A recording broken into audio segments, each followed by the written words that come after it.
Pagaling. John Vic Quezon! John Vic Quezon! Okay. Tayo po ay dumating dito na mapayapa at pinakinggan naman tayo. Tayo rin po ialis na mapayapa sa lugar na ito. Pantayin pa rin ninyo ang bawat isa sa ating pagaling. Hayaan po natin na makiliwang salita natin sa kanila ang isang gumising sa kanilang puso.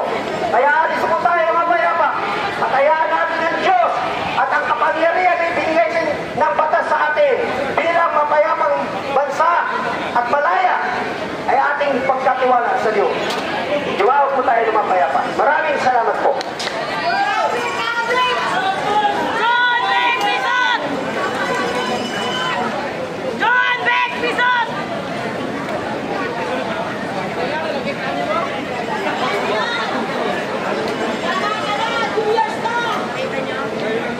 Kaya na po mga kasama, maraming salamat sa inyo.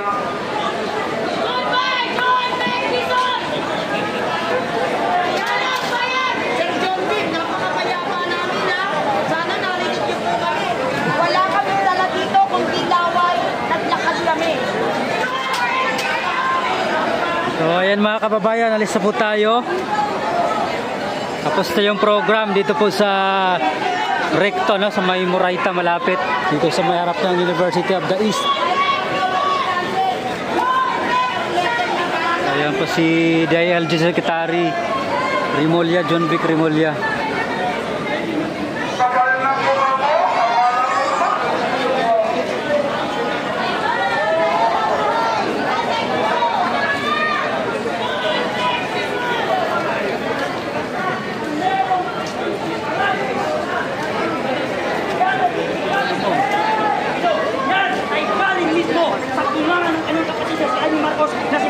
Marcos ay bangag at adik. Kung pagbibigyan ng pagkakataon makababasa pa si Pangulo, yun sa tingin mong ipapalit? Ang dapat natin ipalit, walang iba kung hindi si VP Sara. Automatic yan, si VP Sara ang pumapalit sa kanya. At yan ay ayaw ng mga dilawan na mangyari na si VP Sara ang maupo na presidente. Pero hindi nila alam na sila ang gumawa sa batas na yan na pag lumawa ang isang presidente ay ang vice president ang susunod. Tapos ngayon, ipagsisigawan ng mga kaliwan na pati si Sara ay mag-resign. Bakit? Alam nila na mapuputol ang mga sungay nila pag si VP Sara na upo. Wala ni isa na ang pwedeng mangungurakot. Nasa harap niyo si Secretary John Vic Remulla mula sa DILG. Ano yung mensahe niyo sa kanya kung gusto niya makipag-usap ng harapan? Kung gusto mo makipag-usap, John Vic Remulla ng harapan sa taong bayan, bumaba ka dyan sa pwesto at explain mo sa taong bayan na ang amo mong bangag ay hindi bangag. At hindi maniniwala ang taong bayan dyan, John Vic Remulla. Kung hindi siya magpapadrug test, kailangan yung magpadrug test, hindi lang ang amo mo kung hindi pati ikaw. Pumuputi na ang buhok mo, wala ka pa rin utak. So gusto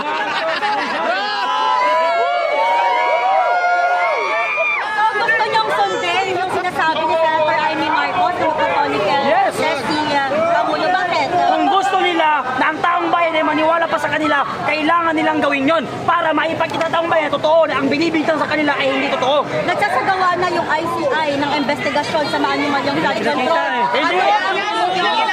Okay, ang taong bayan walang paniniwala sa ICI. Bakit? Ang ICI, ginagawa nila ngayon ng state witness si Martin Romualdez, na alam naman natin na si Martin Romualdez ay isang malaking magnanakaw at ang ICI ay isang bayad na departamento ni Bongbong Marcos na hindi maglalabas ng katotohanan. Naniniwala ba kayo na hanggang Pasko meron pang makukulong, madadagdagan pa?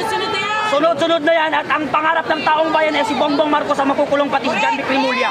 So sila ba yung sinasabi niyong malaking isla? Yes, si Bongbong Marcos ay isang malaking balye ng pating na napakalaki ng mga sungay. Siya yung tulo ng mga paglalako sa ating bansa. Alam nyo, kaya ko sinasabi na si Bongbong Marcos ang pinakaulo ng mga kurakot.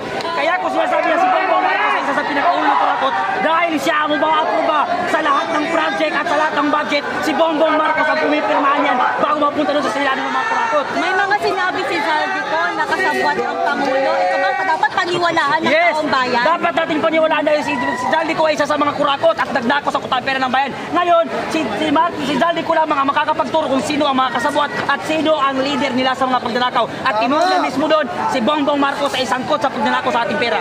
So yung panawagan nyo ngayon, bumabasa pa si Yes! Yan ang panawagan namin. Kung hindi makapal ang pagmumukha mo, Bongbong Marcos, bumaba ka na sa pwesto dahil buong sambayan ng Pilipino ang nagsisigaw ng Marcos resign, kaya dapat ka nang bumaba sa pwesto mo. Yan! Kung gusto mo na mahal mo ang taong bayan at mapaganda ang ating bansa, mas mainam na bumaba ka sa pwesto para maging peaceful ang ating bansa. Dahil nakakaya sa lahat ng mga Pilipino at nakakaya sa ibang bansa na ang ating bansa ngayon ay kurakot at ang namumuno sa atin ay wala sa tamang pag-iisip. Ito bang ano nyo, ginagawang rally, protest rally dito sa Recto? Masusundan pa ba ito? Yes, masusundan to hanggat hindi bumababa at napapakulong ang mga politikong sangkot sa anomalya. Pero hindi naman magagaya na nangyari sa September 21 protest rally na nagkaroon ng... So, hindi natin yun gagayahin, pero hindi natin sila mapipigilan kung kaya gagawin nila yun dahil sa tagal-tagal ng panawagan natin na bigyan ng hustisya at karapatan at naikulong, mapanagot ang mga politiko hanggang ngayon wala pa rin kami nakikita.